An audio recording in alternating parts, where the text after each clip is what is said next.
በስመ አብ ወወልድ ወመንፈስ ቅዱስ አሐዱ አምላክ። ሰብ አልብየ የዮሐንስ ወንጌል ምዕራፍ 5 ቁጽሪ 7 በመጀመርታ ኣብ መላእ ዓለም ዘለኹም በኦርቶዶክስ ተዋህዶ ሃይማኖት ጸኒዕኩም እትነብሩ ምእመናን ወምእመናት በስም እግዚአብሔር ፍጹም ሰላምታ ከመይ ቀኒኻትኩም አሜን። እኩት እግዚአብሔር በእንተ ጸጋሁ እንተ ኢትተረጎም ወትመጽእ አመ ኢትሐዘብዋ ስለ ዘይትምርመር ኣብ ዘይጠርጠርዋ ሰዓት ስለ ትወሃብ ስለ መንግስተ ሰማያት እግዚአብሔር ዝኸበረን ተመስገነን ይኹን። ሰብ አልብየ ሰብ የብለይን ብዝብል ኃይለ ቃል ክንመሃሪና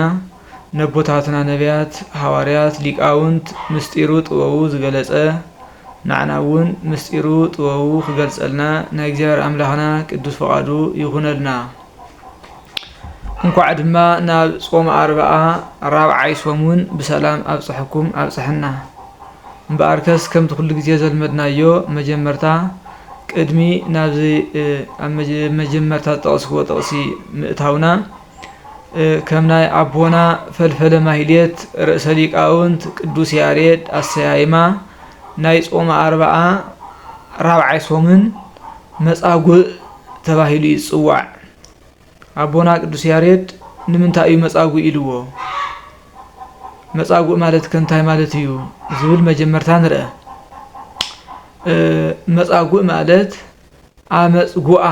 ሓመመ አሕመመ ካብ ዝብል ናይ ግእዝ ግስ ቃል ዝወፀ ኮይኑ መጻጉዕ ውስጠ ዘ ኮይኑ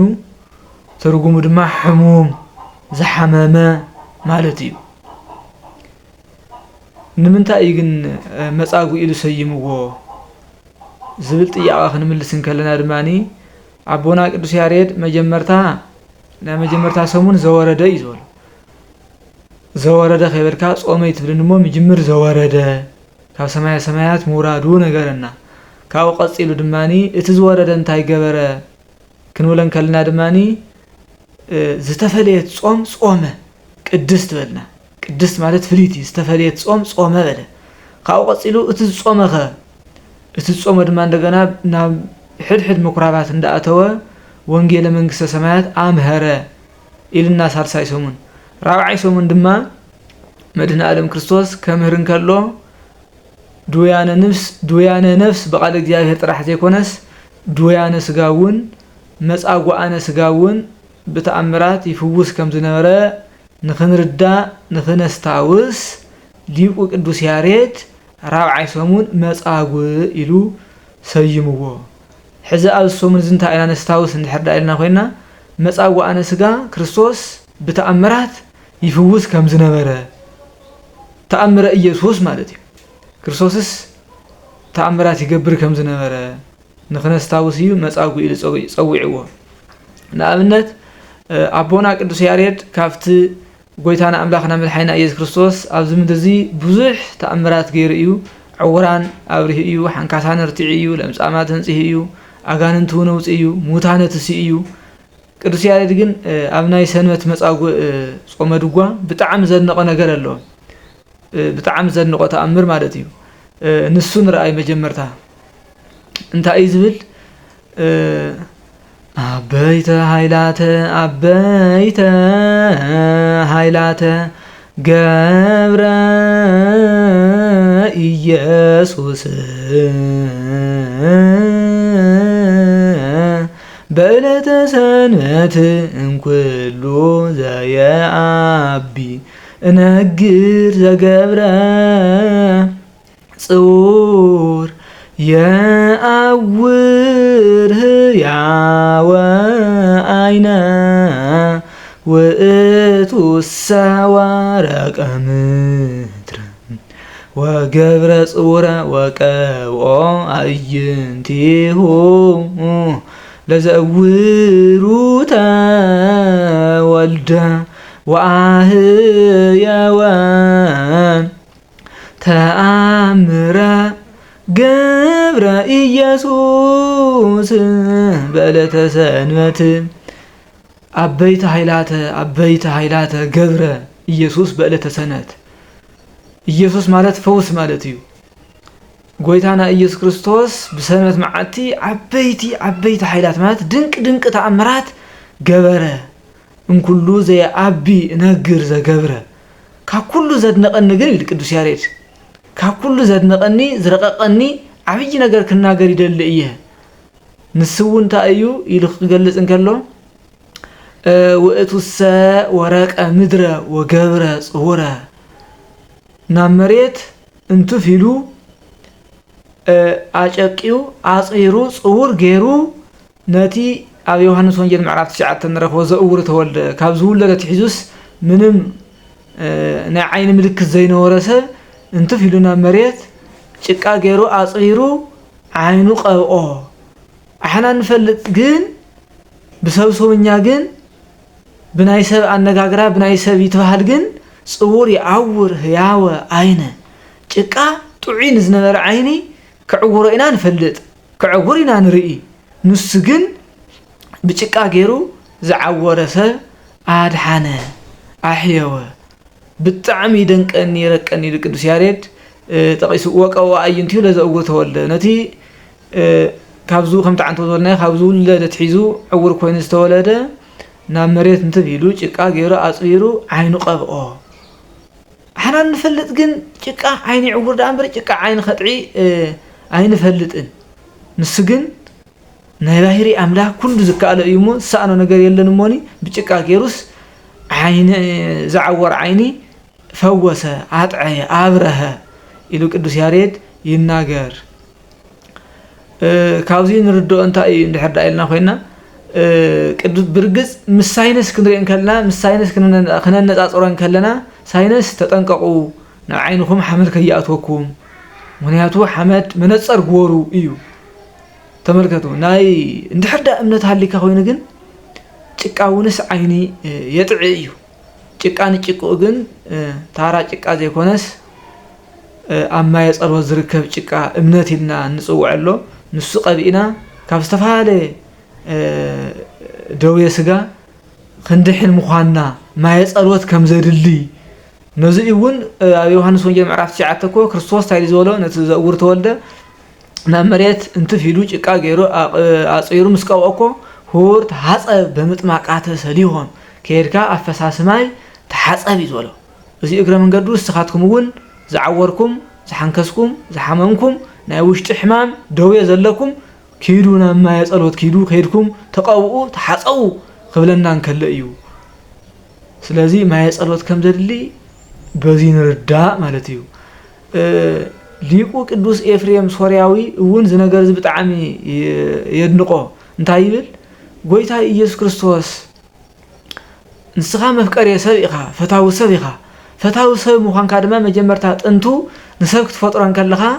ኣብ ኦሪት ዘፍጥረት ምዕራፍ 26 ንግበር ሰብአ በአርአያነ ወበአምሳሊነ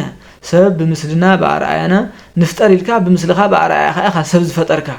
ካብኡ ድማ ድሓር ሜስካ እንደገና ንዘእውር ተወልደ ዝረዝሮ ክፈውሰ እየ ኢልካ ናብ ጎፀ ይኮንካን እንትፍ ዝበልካሉ እንታይ ደኣኻ ሰብ መኽበሪ ፈታዊ ሰብ ምዃንካ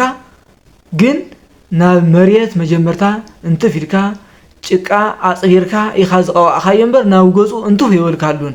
ምክንያቱ መፍቀሪ ሰብ ኢኻ ሞ ይብል ነገር ግን ኢሉ ናብ በዓል ከምፀን ከሎ ቅዱስ ኤፍሬም ጎይታይ ንዓይ ግን ኣበይ መርኺወዮ ንዓይ ግን ናብ ገፀይ እንትፍ በለለይ ኢሉ ቅዱስ ኤፍሬም ብጣዕሚ ይራቐቕ ስለዚ በእውነት ከምቲ ቅዱስ ኤፍሬም ዝበሎ ንዓና እውን ኣበይ ረኺብናዮ እሞ ናብ ገፅና እንትፍ ይበለልና አሜን ከም እትብል ርግፀኛ እየ ስለዚ ቅዱስ ያሬድ ነዚ ዘእውር ተወልደ ክርስቶስ ጭቃ ገይሩ ዓይኑ ቀቢኡ ዘድሐኖ ብጣዕሚ ይድነቀሉ ዘድንቕ ነገር እውን ማለት ጭቃስ ዓይኒ ዕውር እምበር ጭቃ ዓይኒ ይብርህ ሕዚ ሳይነስ ነገር እዚ ከኣምነሎ ይኽእልን አንጻር ይበቃ አንጻር እሱ ይረኸብ ስለዚ መጀመርታ እዚ ካብ ረኣና ናብቲ ኣብ መእተዊ ጠቕስናዮ ጥቕሲ ንመለስ ሰብ ኣድልየ ሰብ የብለይን ዮሐንስ ወንጌል ምዕራፍ 5 ቁጥር 7 መን ሰብ የብለይን ዝብል ዘሎ ንምንታይ ከእዩ ዝብል ሓሳብ ግልጽ ምንታን ክኾነልና ካብ ዮሐንስ ወንጌል ምዕራፍ 5 ካብ ቁጥር 1 ሒዝና ንርአዮ እንታይ ልጅምር ወእምዝ በበዓሎሙ ለአይሁድ አርገ እግዚእ ኢየሱስ ኢየሩሳሌም ብድሕሪ እዚ ናይ ኢየሩሳሌም በዓል ኣብ ዝበፅሐሉ ጎይታ ኢየሱስ ክርስቶስ ናብ ኢየሩሳሌም ወፀ ወቦ ውስተ ኢየሩሳሌም ምጥማቃት ዘጵሩጳጥጬ ቅልንብተራ ዘውእቱ ቀላየ አባግ ብሂል ወበዕብራይስጥ ይብልዋ ቤተ ሳይዳ ኢሉ ይናገር ማለት እዩ። ኣብ ኢየሩሳሌም ምጥማቃት ማለት ምእመናን ህዝቢ አይሁድ ዝጥመቁሉ ዘጵሩጳጥጬ ማለት ናይ ጉባኤ ናይ መስዋእቲ ናይ ፈውሲ ስለዝገብሩሉ እዩ ዘጵሩጳጥጬ ዝጠቅስ ዘሎ። ስለዚ ኣብ ኢየሩሳሌም መጠመቕ ነበረ። ብኻሊእ ቋንቋ ቅልንብተራ ብዕብራይስጥ ድማ ቤተ ሳይዳ ተባሂላ ትፅዋዕ ብግእዝ ድማኒ ዘይእቲ ቤተ ሳይል ኢሉ ትርጉማ ናይ ይቅርታ ቦታ ናይ ምሕረት ቦታ ናይ ምሕረት ማይ ናይ ይቅርታ ማይ ወይ ከዓ ማለት እዩ ተባሂላ ትፅዋዕ ቀላይ ነበረት። ወባቲ ሓሙሽቱ ህዋራት ሓሙሽተ መዳርኽ ድማ ነበርዋ እታ ቀላይ ንሳ ወህየ ይሰክቡ ብዙሃን ድጉያን እውራን ይውሳን ወፅጉሳን ወፅውሳን ሓሙሽተ ዓይነት ሕሙማት ድማ ኣፍታ ማይሳ ይድቅሱ ነበሩ። ንምንታይ እዮም ዝድቅሱ እንድሕር ኢልና ኮይና ድማኒ እስመ መልአከ እግዚአብሔር በጊዜ ይወርድ ውስተ ምጥማቃት ይትሃወክ ማይ እቲ መልአከ እግዚአብሔር ናፍታ ማይ ክወርድ እንከሎ እቲ ማይ ይናወጥ ነበረ። ወዘይወርድ ቀዲሙ እምድህረ ሁከተ ማይ ወይትሐፀብ ይሃዩ እንኩሉ ደውየ ዘቦ እቲ መልአከ እግዚአብሔር ናፍታ ማይ ወሪዱ እታ ማይ ምስተናወፀት ምስተገላበጠት ቀዲሙ ወሪዱ ዝተሓፀበ ድማኒ ካብ ዝነበረ ሕማም ኩሉ ይፍወስ ነበረ። ስለዚ እቶም ዓንቶ ብላዕሊ ዝጠቐስናዮም ዕውራን ሓንካሳን ይውሳን ማለት ዝደረቁ ሰውነቶም እግሮም ዝደረቀ እንዳተሰሓበ ዝኸይድ እዩ። ግን ፅውሳን ማለት ድማኒ ዝሓበጠ ኣእጋሮም ዝሓበጠ ወፅውሳን ዝብል ድማኒ ዝደረቀ ኮይኑስ ዝሓፀረ እግሩስ ሲሉ ላዕለ መሬት ዘይነክእ ማለት እዩ። መሬት ዘይነክእ እዚኣቶም ሓሙሽቲኦም ኣብኣ ዝድቅሱሉ ዝነበሩ ምክንያት መልአከ እግዚአብሔር ወሪዱ ነታ ማይ ይባርኻ እሞ እታ ማይ ድማኒ ትናወጥ ነበረት። ቀዲሙ ዝተሓፀበ ይፍወስ ስለዝነበረ እዮም ብተስፋ ፀኒዖም ኣብኣ ይቕመጡ ዝነበሩ። ወሃሎ ህየ ኣሃዱ ብእሲ ዘሰላሳ ወሰመንቱ ክረምቱ እምዘደወየ ኣብታ ቦታ ንሳ ተስፋ ዝገብር ዝነበረ ሓደ 38 ዓመት ዝሓመመ ሓደ ሕሙም ሓደ መጻጉዕ እውን ነበረ። ጎይታ ኢየሱስ ክርስቶስ ናብ ኢየሩሳሌም ወፂኡሎ ኢልና ኣለና። ወቺያሁ ርእዮ እግዚ ኢየሱስ እንዘ ይሰክእ ውስተ ዓራቱ ኣእመረ ከመ ጐንደየ ውስተ ደዌሁ። ጎይታ ኢየሱስ ክርስቶስ ነቲ 38 ዓመት ዝሓመመ ሰብ ምስ ረኣዮ ናይ ዓራት ኣብ ዓራት ደቂሱ ክትስእ ከም ዘይኽእል ምስ ተገንዘበ ምስ ረኣየ ኣእመረ ከመ ጐንደየ ውስተ ደዌሁ። እዚ ሰብ እዚ ብጣዕሚ ካብ ዝሓምም ብዙሕ ግዜ ገይረሎ ወይ ከዓ ብዙሕ ግዜ ከም ዝገበረ ኣእመረ ማለት ፈለጠ ተረድአ። መን? ጎይታ ኢየሱስ ክርስቶስ። መፅሓፍቲ ኣእመረ ፈለጠ ዝብሉ ቃላት ክናገሩና እንከለው ጎይታ ኢየሱስ ክርስቶስ ዳ ኣይፈልጥ እንዲ ነይሩ። ሽዑ ይፈሊጥ ማለት ድኔ ሽዑ ምስ ረኣየ እዩ እምበር ቅድሚኡ ሰይፈልጥ ነይሩ ማለት ድኔ ናብ ዝብል ጥያቄ ክወስደና ይኽእል እዩ። ነገር ግን ከምቲ ሊቁ ቅዱስ ቄርሎስ ዘእስክንድርያ ተርጊምዎ ዘሎ እንታይ ይብል? አኮ እያእሚሮ ህወአተ አላ ከመ ያሃብ መካነ ለጥንተ ትስብእቱ ዘእያእምር ህወአተ። አእመረ ዝብል ቃል ዮሐንስ አእመረ ኢሉ ጽሒፉ ዝኔስ ሕወአት ስጉራት ዘይፈልጥ ኮይኑ ማለት አይኮነን። እንታይ ዳ እዩ? ቅድሚ ተዋህዶ ዘይፈልጥ ዝነበረ ስጋ ከም ዝተዋሃደ ከርድእ እንከሎ እዩ አእመረ ከመጎንደየ ውስተ ደዌሁ ዝበለ ምክንያቱ ፍጹም ሰብ ከም ዝኾነ ዘይፈልጥ ስጋ ከም ዝተዋሃደ እምበር ድሕሪ ተዋሂዶ ስጋ ናይ መለኮት ባሕሪ ገንዘብ ስለ ዝገበረ ፈላጥ እዩ ቅድሚ ተዋሂዶ ትብል ቃል ነስምረላ ቅድሚ ተዋሂዶ ዘይፈልጥ ዝነበረ ስጋ ከም ዝተዋሃደ ንኸርደአና እዩ ፈለጠ ዝብል ዘሎ ፍጹም ሰብ ምዃኑ ማለት ካብኡ ድሕሪ ቀፂሉ እንታይ ዝብል አእመረ ከመጎንደየ ውስተ ደዌሁ ምስ በለ ወይቤሎ ትፈቅድኑ ትህየው ነቲ መጻጉዕ እንታይ ወለ ክርስቶስ ክድሕን ትደሊ ዲኻ ክትፍወስ ትደሊ ዲኻ ክትጥዕ ትደሊ ዲኻ ወሎ ወአውስአ ውእቱ ድውይ ወይቤሎ እወ እግዚኦ እቲ መጻጉዕ እቲ ዝሓመመ ሰብ ድማ መሊሱ እወ ጎይታይ ክፍወስ ይደሊ እየ አላ ሰብ አልብየ ከመ ሶበይ ታወክ ማይ ያውርደኒ ወይለየኒ ውስተ ምጥማቃ ነገር ግን ጎይታይ ሰብ የብለይን ሰብ እቲ መልአክ እግዚአብሔር ወሪዱ ነቲ ማይ ምስ ባረኾ እቲ ማይ ምስ ተናወፀ ቀዲሙ ተሰኪሙ ወሲዱ ክሓፅበኒ ዝኽእል ሰብ ግን የብለይን ወሶበ እመጽእ አነ ባይድ ይቀድመኒ ወሪደ አነ እንዳተሳለኹ እንዳተሰሓብኩ እንዳተፋሓኩ ክመጽእ እንከለኹ ካሊእ ሰብ ቀዲሙኒ እዩ ተሓፂኡ ካብ ዝነበረ ሕማም ዝፍወስ አነ ግን ሰብ እኮ የብለይን ሰብ ዘይብለይ ኢሉ መለሰሉ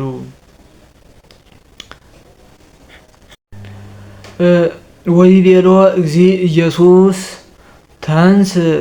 ወንሳ አራተከ ወሁር ጎይታ ኢየሱስ ክርስቶስ ድማኒ ናይቲ ሰብ ናይ 68 ዓመት ዝሓመመ ሰብ ናፃ ፈቃዱ ተጠቂሙ መጀመርታ ተቀዳዲሙ ኣይኮነን ዘድሕኖ ክድሕን ከም ዝደሊ ወይ ከዓ እዎ ከም ዝሎ ክርስቶስ ማእምር ህዋእቲ ኢልና የናዓንቶ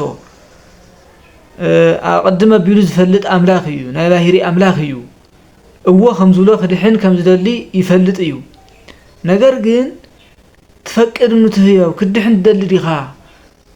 ከይበለ ስቂል ተዝፍውሰ ነይሩ ደሓር ብእለተ ዓርብ ገጹ ዝፀፍዖ እዩ እሞ እንትኳ ኣነኮ ፈውሰኒ ድሕነኒ እኮ ይበልክዎን ባዕሉ ቀለብለብ ክብል የዲሕኑኒ ሎቱ ስብሃት ከምኡ ከም ዝብሎ ስለ ዝፈልጥ ትፈቅድ ንትህየው ክድሕን ትደሊ ዲኻ ናይ ነፃነት አምላክ ዘብሎ እዚ እዩ ሓደ ሰባት ግን እግዚአብሔር ነፃ ፈቃድ ይሃበን ናይ ነፃነት አምላክ ኣይኮነን ዝድሕኑ አቀዲሙ ወሲኑሎም እዩ አቀዲሙ መሪፅዎም እዩ ሲኢኩም ኣይትድከሙ ናይ ነፃ ፈቃድ አምላክ ተዝኸውን ነይሩማ ንአዳም እኮ አፍቂዱ ፈጥረካዶ ኢሉ ይኮነን ዝፈጠሮ ስለዚ ናይ ነፃነት አምላክ ከም ዘይኮነ በዚኡ ዝርዳእ ኢሎም ዝጠቃቅስዎ ጥቅስታት ኣሎ እዚ ከዳ እንታይ እዩ መዘርደና ትፈቅድኑ ትህየው ስቂልዳ ዘየድሕኖ አፍቀዶ መጀመርታ ክድሕን ትደሊ ዲኻ ብሎ ንሱ እውን ፈቀደ እዎ ጎይታይ ሰብ ዘይብለይ ኮይኑ እምበር ክድሕንስ ይደሊ እየ ኢሉ ፈቀደ ነፃ ፈቃድ ትሪኡ ድማ ክርስቶስ በል ዓራትካ ተሸኪምካ ኺድ ኢል ድማ አድሓኖ ክርስቶስ ፈጣሪና ናይ ነፃነት አምላኽ ከም ምዃኑ ካሊእ ጥቕሲ ንርአ ንወስኽ ኣብ ዮሃንስ ወንጌል ምዕራፍ 6 እንታይ ዝብለሎ ጎይታ ኢየሱስ ክርስቶስ ንቤተ አይሁድ ነቶም ዝኽተልዎ ዝነበሩ ኩሎም ከም ህሮም እንከሎ እንታይ ልዎም ነይሩ ኣብ ምዕራፍ 6 እመ ኢበላኢክሙ ስጋሁ ለወልደ እጓለ እመሕያው ወኢሰተይክሙ ደሞ አልብክሙ ሕይወት ዘለዓለም ናይ ወዲ ሰብ ክርስቶስ ስግኡ እንተዘይበሊዕኹም ደሙ እንተዘይሰቲኹም ናይ ዘለዓለም ሕይወት የብልኩምን ስጋይ ዝበልዐ ደመይ ዝሰተየ ናይ ዘለዓለም ሕይወት ኣለዎ ስጋይ ዘይበልዐ ደመይ ዘይሰተየ ግን ናይ ዘለዓለም ሕይወት የብሉን ኢሉ ከምህር እንከሎ ብዙሓት ሰባት ቃል እዚ ብጣዕሚ ከቢድዎም ተዓንቂፎም ድሕሪት ተመሊሶም እዮም ከመይ ማለት እዩ እዚ እኮ ታራ ሰብ እኮ እዩ ሎቱ ስብሃት ሩቅ ብእሲ እኮ እዩ ይብልዎ ነይሮም ሩቅ ብእሲ እኮ እዩ ናይ ሩቅ ብእሲ ስጋ ተበልዓኻ ድማ ጉድኣት ይኾነካ እምበር መድሓኒት ክኾነካ ይኽእልን ደሙ ሰቲኻ እውን ይትኩሰካ ሕማም ይኾነካ ዳ እምበር ከመይ ድዩ መድሓኒት ክኸውን ዝኽእል ኢሎም ብውሽጦም ኣጉረምሪሞም ክቕበልዎ ይከኣሉን ሃዋርያት እውን እቲ ነገር እሱ ብጣዕሚ ጨኒቕዎም ብጣዕሚ ከቢድዎም ከመይ ማለት እዩ بسرخه ولا ون تبلعنا يس أبي إخ أخلنا نكلهنا زبل حساب نمرهم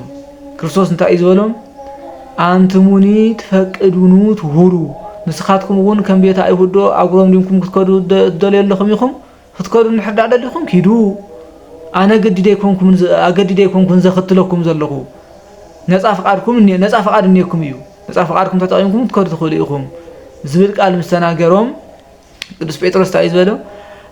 قويتاي أيتين هور انزا أمنيك انزاك على هوات بكا قويتاي كاخانا يخن كيد نايزل العالم هوات أبخاكو إزلو سلازي نايزل العالم هوات كابزل لك خاخا ما لا يخن كيد أين خيدن إلي إزمالسا حزقن كابزن تاعنا نردا تفكرونو تهورو كدكدوس تدريديهم ناي نصانت أملاخ مخانو ወንጌል ከመን ከለብ ተረጋጋም ቆም ይዝል ዘይፈቅድ ያድና ለነፍሱ ለይግድፋ ሰውነት ከድሕና ዝደሊ ዘይፈቅድ ይስደወኒ እከተለን ደለ ዝደሊ ዝፈቅድ ድሌት ዘለዎ ዝፈቱ እንዳበለ ይዘምር ዝነበረ እዚ ድማ ናይ ነጻነት አምላኽ ምዃኑ ይዘርድአና ስለዚ ክርስቶስ ናይ መጻጉዕ ናጻ ፈቃድ ተጠቂሙ ክድሕን ትደሊ ዲኻ ኢሉ ምስጠይቆ መጻጉዑን ፈቃደኛ ምዃኑ ሪኡ በልዓላት ካሸኪም ካኺዲሉ ፈወሶ አድሓኖም እቲ ክርስቶስ ንመጻጉዕ ፈወሰሉ ዕለት ድማኒ ሰንበት ነበረ ሰንበት ማለት ቀዳሚተ ሰንበት ሰንበተ አይሁድ ሰንበተ አይርፎ ተባሂላ ትጽዋዕ ቀዳም ማለት እዩ ካብ ድሓር ዓራት ተሸኪሙ ኸይድን ከሎ ቤተ አይሁድ ኣብ መንገዲ ረኺቦም ብሰንበት መዓልትን ምንታይ ዓራት ካትሸኪምካ ትኸይድ ኢሎም ጥያቄ ዘቕረቡሉ ንሱ ግን እቲ ዘጥዓየኒ እቲ ዝፈወሰኒ ንሱ ዓራት ካትሸኪምካ ኺድልኒ ኣቤሎ መን እዩ ታዋ እዩ ኩልዎን ከለው መድህን ዓለም ክርስቶስ ግን ብዙሓት ሰባት ይኽተልዎ ስለ ዝነበሩ ኣለልዩ ፈልዩ ክፈልጦ ይከኣለን መጻጉዕ ስለዚ ኣይነገሮምን ኣይፈለጦን ዋዕሉ ካብ ብድሕሪኡ ግን ድሓር ጎይታ ኢየሱስ ክርስቶስ ንመጻጉዕ ረኺቡ ናሁቼ ሃይወከ ኢተአብስ ዳግመ ከመዘይ አቺ እምዝ ይርከብከ እምባርከስ ሓይኻ ኣለኻ ካብዚ ዝኸፍአ ኸይረኽበካ ካልኣይ ኣይተአብስ ካልኣይ ከይትብድል ካብዚ ዝኸፍአ ደዌ ስጋ እዩ ነርካ ደዌ ነፍስ ከይረኽበካ ተጠንቀቕ ንማንም ከይትነግር ኢሉ አጠንቀቆ ብድሕሪኡ ግን እቲ ዘሕየወኒ እዚ ኢሉ ንቤተ አይሁድ ከም ዝጠቆሞም እንደገና እውን በዕለተ ዓርብ ንጎይታ ኢየሱስ ክርስቶስ ገጹ ጸፊዕዎ እዩ ነዚያ እዩ ግን ክርስቶስ ኣብ መጀመርታ ክድሕን ትደሊ ዲኻ ኢሉ ዘፍቀዶ ተዘየፍቅዶ ነይሩ ድሓር ክጻፍዖን ከሎ ሞድማ መከራ ስጋ መከራ ነፍስ ክሞፀን ከሎ መጻጉዕ እንታይ ንበለ ነይሩ ማለት ኣነ እኮ ድሕነኒ ንበልኩ ኣድሕነኒ ኸይበልኩ በዓል እኮ እዩ ኣድሒኑ ገጹን ክጻፍዖ ዝገበረኒ እኮ በዓል እኮ እዩ ተዘየድሕነኒ ነይሩ እኮ ከምኡ ንገበርኩ ነይረ ናብ ዝብል ንኸይኸይድ እዩ ክድሕን ትደሊ ዲኻ ኢሉ መጀመርታ ነፃ ፈቃዱ ዘረጋገጸሉ ስለዚ ካብዚ ናይ መጻጉዕ ታሪኽ እንታይ ኢና ንምሃር ዝብል ንርአ መጀመርታ መጻጉዕ 38 ዓመት ከሓምም ዝኻለስ እንታይ እዩ ገይሩ 38 ዓመት ካብኡ ድሓር ፍጻሜኡ እውን የምሕረሉን ፍጻሜኡ እውን ኢዱ ሰሊላ ደሪቓ እያ ዝቐረየት ኣየምሕረሉን ናይ የጸበቐሉን እንታይ ይኸውን ትምስጢሩ ኢልና ስንርአ ሕማም ኣብ 4 እዩ ዝኽፈል ናይ ሓጢኣት ሕማም ኣሎ ናይ እሴት ናይ ክብሪ ሕማም ኣሎ ናይ ንጽህና ሕማም ኣሎ ናይ መቅሰፍት ሕማም ኣሎ ናይ መቅሰፍት ሕማም ዝበሃል ከም ናይ ሳኦል ከም ናይ ሄሮድስ አንቲጳስ ማለት እዩ ናይ እሴት ሕማም ዝበሃል ከም ናይ ኢዮብ እዩ ዋጋ ጽድቂ ክብሪ ዘሁበካ ማለት ናይ ንጽህና ሕማም ዝበሃል ከም ናይ ጢሞቴዎስ ናይ ቅዱስ ጳውሎስ ደቀ መዝሙር እዩ ናይ ንጽህና ማለት ኣቦታት ቅዱሳን ብንጽህና ብድንግልና ቅሞጥን ከለው ዝረኽብዎ ሕማም ማለት እዩ ናይ ሓጢኣት ሕማም ይበሃል ተራውዓይ ድማ ናይ ሓጢኣት ሕማም ድማ ከመይ ተልና ንኣብነት ከምዚ ኣብ ዮሐንስ ወንጌል ምዕራፍ 5 ካብ ቁፅሪ 1 ኣትሒዝና ዘነበብና የንበብ 38 ዓመት ዝሓመመ ሰብ ናቱ ናይ ሓጢያት ሕማም ይበሃል ጥንቱ 38 ዓመት ክሓምም ዝኸኣለ ይብሉ ቦታት ሊቃውንት ተስፍኡ ኣብ ሰብ እዩ ነይሩ ሰብ ዘይብለይ ዝብል ተስፋስ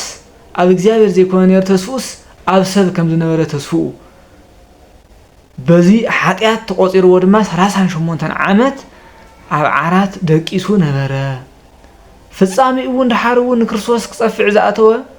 ዘጥዕየኒ ዝኢሉ ንቤተ ኣይሁድ ክሕሱ ዝኸኣለ ናብ ሓሶት ናብ ጎይታ ናብ ገጽ ክርስቶስ ምጽፋዕ ከኣቱ ዝኸኣለ እውን ተስፉ ኣብኡ ስለ ዝነበረ እዩ ኣብ ሰብ ስለ ዝገበረ እዩ ስለዚ ብእውነት ክቡራን ምእመናን ኣሕና እውን ልቢ ኢልና ክነስተውዕሎ ክንርድኦ ዝግበአና ተስፋና ኣብ ሰብ ዘይኮነስ ተስፋና ኣብ እግዚአብሔር ክንገብር ይግበአና ሰብ የብለይን ሰብ ሞ ዘይብለይ ኣነዳ ሓው የብለይ ሓፍቲ የብለይ ኣቦይ ነደይን የለው ሰብ እኮ የብለይን ዝብል ቃል ዓብይ ሓጢያት ምዃኑ ተረዲእና ተስፋና ብስሩን ከም ዘይፍጸመልና ማለት ኣብ ሰብ ተተስፊና ውንስ መጻጉዕ መጀመርታ እውን የምሐረሉን 38 ዓመት እዩ ደቂሱ ካብ ድሓር እውን ፍጻሜ እውን ድማ የምሐረሉን ኣየጸበቐሉን ሰናይ መልእክት ቅዱስ ጳውሎስ ኣብ ሮሜ 8 ካብ ቁጽሪ 24 ክሳብ 25 እንታይ ይብል ወተሰፍወሰ ዘያስተርኢ ይኮነ ተስፋ እቲ ዝረአ ነገርስ ተስፋ ይኮነን ዘሰ ይርኤ እፎ ይሴፎ ወይ ጸንህ ዘሰ ይርኤ እፎ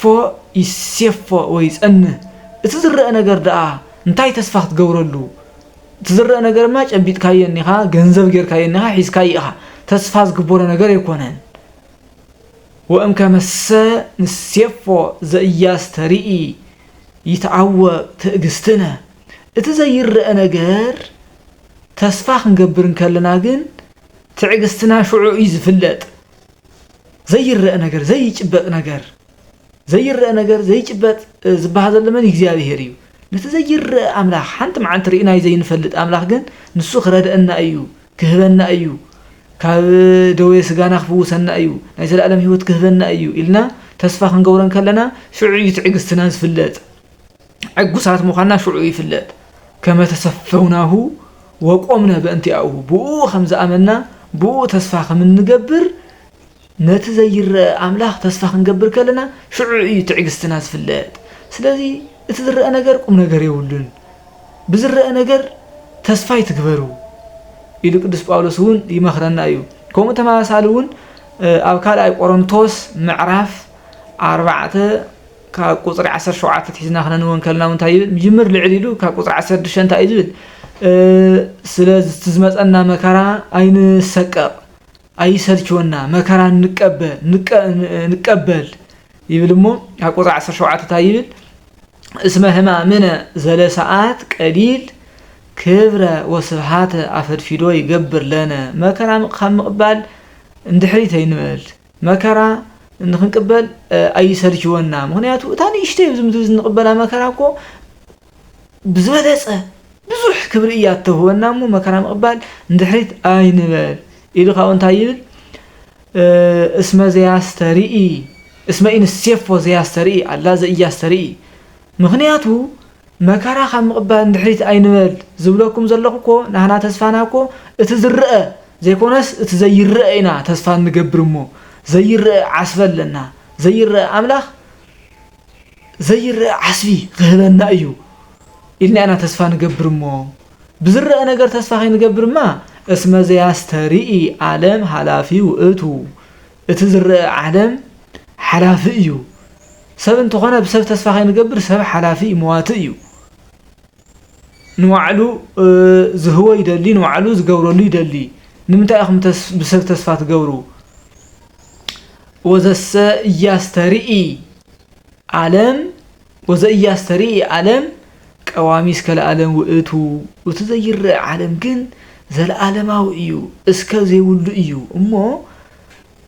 ብዝረአ ብዝድህሰስ ብዝጭበጥ ነገር ተስፋ ኣይንግበር ብዘይረአ እግዚአብሔር ደኣ ተስፋ ንግበር እምበር ኢሉ ቅዱስ ጳውሎስ ይመክረና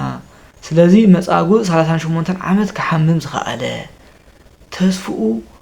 ኣብ ሰብ ስለ ዝነበረ እዩ ክፍውሰካዶ ክትዕን ትደሊ ዲኻ ክብሎን ከሎስ ወክጥዕ ይደሊ እየ ጎይታይ ዘይብል ኣላ ሰብ ኣልብየ ሰብ እኮ የብለይ ሰብ ስለ ዘይብለይ እኮ እየ ኢሉ እዩ ናፍታሕ ሒዝዋ ዝነበረ ጥንቱ ናይ ርእሱ ሓሳብ ንክርስቶስ ክነግሮ ዝኸኣለ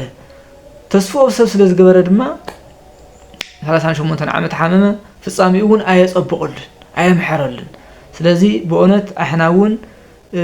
بدوي سجاز تتحازنا سبات كن هلون خالينا قال دمو خمسين قبل اللي أنت أنا قال دفتر له زفوس نأخذ كلنا حشة وينا قالت أنقالي تخيت أنقالي سبيو دفترون سبيو برجز مدحنيت بأسوات يكبر يوم بهلاوي مدحينتات أين التقام مالتي يكون قصر حدا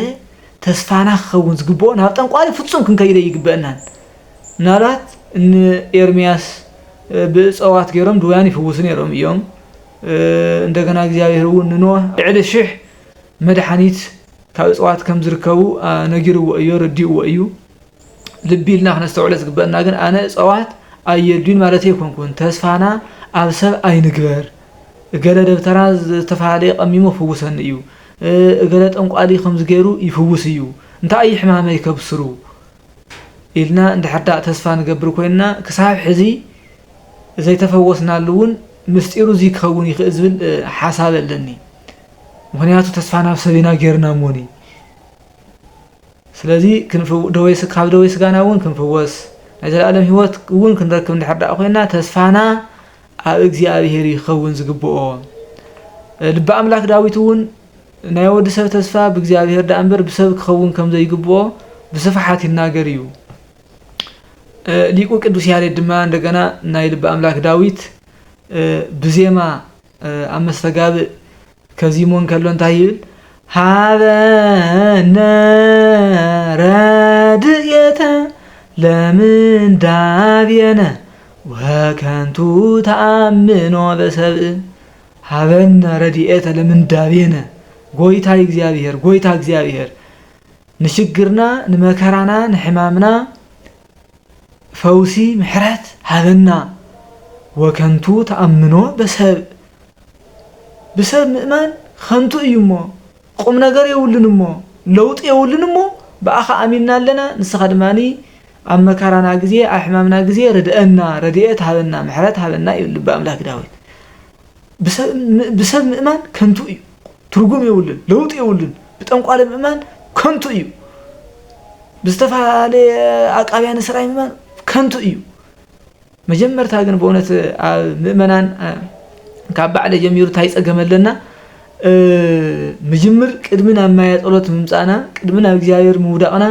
من اللو فلات أقابي سراي بعد مدحانيت من اللوت أنقالي إلنا أنا زور جنزبنا مسودة أنا مزرنا مزدخمنا مسرجونا أمودة أنا قصص ندالنا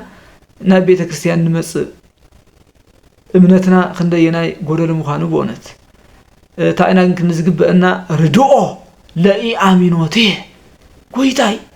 نزي معني ردأيو مجمر تاف قدو أقابي أنا سرعي نيره دحرينا خامس إيه እግዚአብሔር ድማ محري እግዚአብሔር ጸልእ ወይፈቅድ ሞቶ ለሐጥ አላ ግብአቶ ወተመይጦቶ ኃጢአተኛ ሰብ አይጸልእ እንዳይዳ ዘይምለስ ምክንያቱ እግዚአብሔር ኩሉ ሰብ ንኽድሕን ይዝደሊ ኩሉ ሰብ ንኽምለስ ይዝደሊ ስለዚህ ሕና እውን ኣብዘርና ዘርና ዝሓለፈ ሓሪፈሎ ሕዝግን ናብ እግዚአብሔር ምውዳቕ ይዝሕሸና ብእግዚአብሔር ተስፋ ምግባር ይዝሕሸና ናብ እግዚአብሔር ንመለስ ምእመናን እንደገና ልበ አምላክ ዳዊት ብዙሕ ይዝናገር ይሄይስ ተአምኖ በእግዚአብሔር ወዘምሮ ለስምከ ልዑል ቅዱስ ያሬድ እውን ብዜማ ይሄይስ ተአምኖ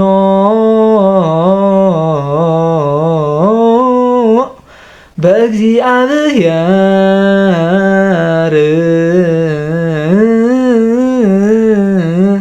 وزمرو لسمك الأول ይሄይ ዝተአምኖ በእግዚአብሔር ብሰብ ካብ ምእማን ሰብ የብለይን ካብ ምእማን ብሰብ ተስፋ ካብ ምግባር በእግዚአብሔር ምእማን ይዝሕይሽ በእግዚአብሔር ምእማን ምሓሽ ጥራሕ ይኮንስ በእግዚአብሔር ምእማን ይዝበልጽ ናይ እግዚአብሔር ስምውን ምስጋና መቅራቢ ይዝበልጽ ይብል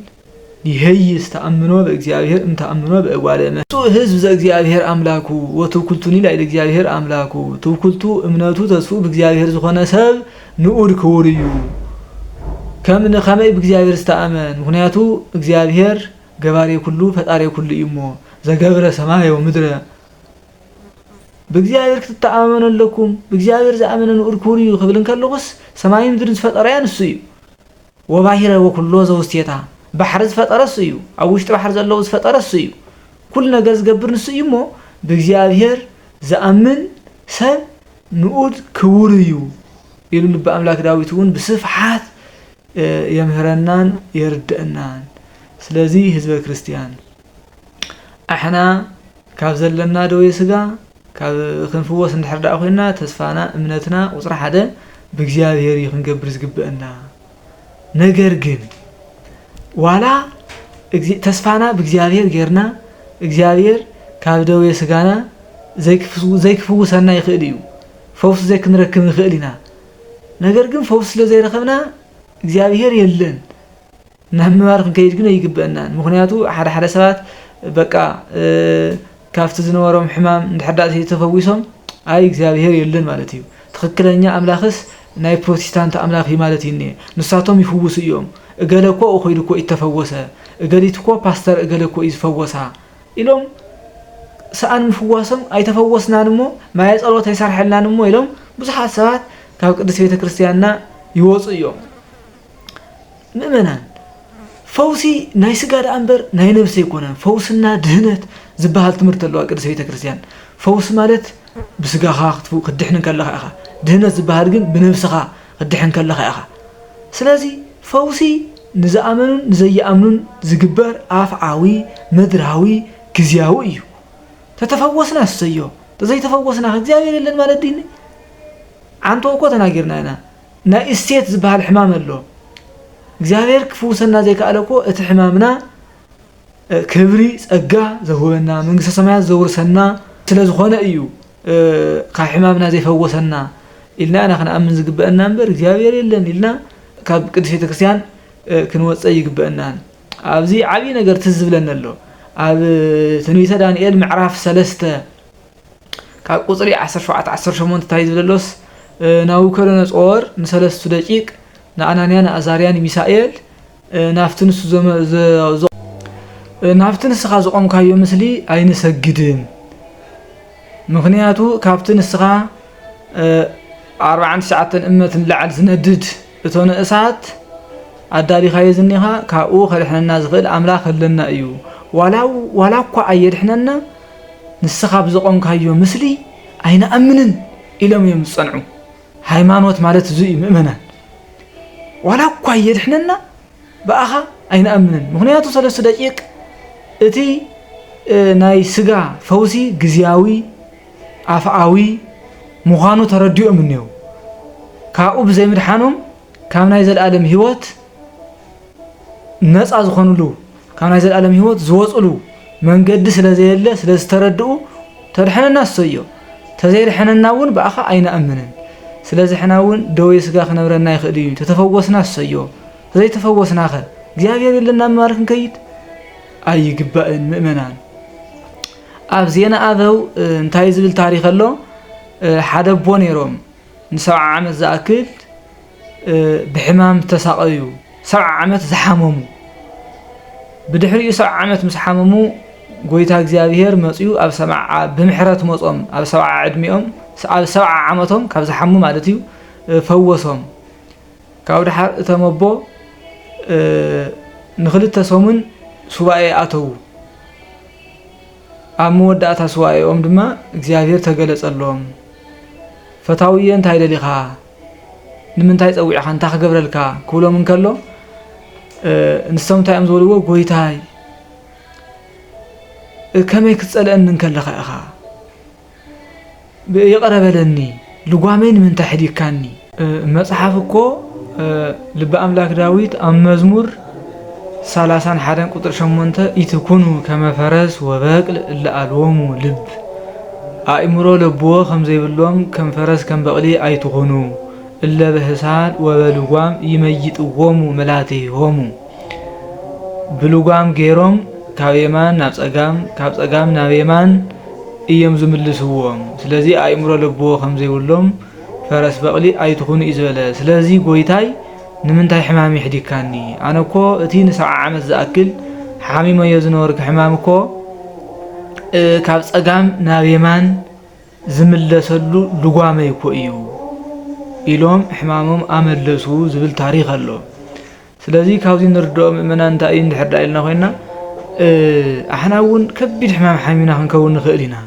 ስለዚ እቲ ሕማም ንሱ ሓጢኣት ንኸይንሰርሕ ካብ ጸጋም ናብ የማን እንምለሰሉ ልጓምና ምዃኑ ተረዲና ትዕግስቲ ክንገብር ይግበአና መጀመርታ ተስፋና ብእግዚአብሔር እንድሕር ጌርና ካብ ዘለና ናይ ስጋ ሕማም ዘይንፍወሰሉ ምንም ነገር የለን ከም እውን ተዘይተፈዊስና ድማ ተመስገን እግዚአብሔር ምባል ይግበአና ምክንያቱ እግዚአብሔር አምላክ እኮ ንኢዮብ ብቁስሊ ብሕማም እዩ እኮ ዝሓከሞ እቲ ሕማምናስ ህይወት ዘምፀልና ክኸውን ስለዝኽእል ትዕግስቲ የድልየና ኢዮብ ድሕሪ ብዙሕ ዓመታት ምስ ሓመመ ኣብ መወዳእትኡ ምስ ተዓገሰ ትዕግስቱ እግዚአብሔር ምሉእ ህይወት ምሉእ ጥዕና ሂቡ ናብ መንእሰይ ወዲ 30 ዓመት እዩ ዝመለሶ ስሙ እውን ኢዮባብ ክሳዕ ዝበሃል ኢዮባብ ማለት ፀሓይ ዝመስል ሰብ ኮይኑ ብምንታይ ብሕማም እዩ ስለዚ ሕና እውን ዝተረዲእና ተስፋና ብእግዚአብሔር ክንገብር ይግበአና ክንዕገስ ይግበአና ሰብ አልብየ ሰብ የብለይን ምባል ግን ፍጹም ተስፋ መቁራጽ እሞ ልዕሊ ሰብ ልዕሊ ኩሉ ነገር እግዚአብሔር ምሳና ኣለሞኒ እግዚአብሔር ኣለኒ እግዚአብሔር ምሳ እዩ ኢልና ክንኣምን ናይ እግዚአብሔር አምላክና ቅዱስ ፈቃዱ ይኹነልና ወስብሐት ለእግዚአብሔር